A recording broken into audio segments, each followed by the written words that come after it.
What's up guys, kung yung mga dito sa Bicol Fox Tournament, let's go!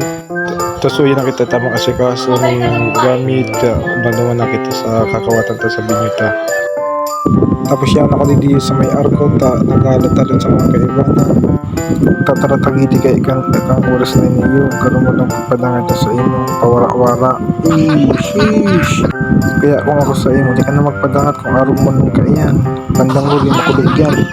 Makulog to. Yun na nagkapunta sa kong kaibanan. Kaya let's go!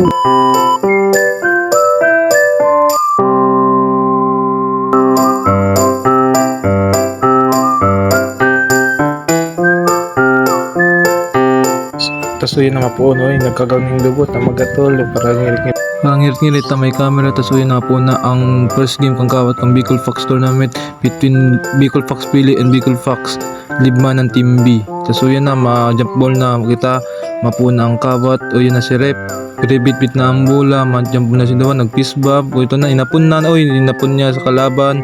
Kaya o yan na, J-Vlog, nagdidepensa, inapon, nakuha ni Sergeant, nakuha hanap ni mapapasahan, no, tinawag kay JB Vlogs, so kay JB Vlogs, nagdadalagan, dribble the ball, okay, pogi ang dribble ay pinasa kay Sergeant, sinalampak, palakpakan, easy 2 points.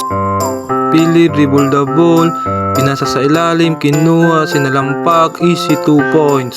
Ining basketball tournament na ginigibo mi ay parte lang ni ini sa samuyang papaabuto na anniversary sa July. Para bilang sarong organisasyon, magkaigwa kaming mga pagbanding-banding bilang sarong grupo, dawa na iba-iba kaming chapter. Tara na, dalanon ta ang highlights kang kawat mi kontra sa Bicol Fox Pili.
Mga naraugon.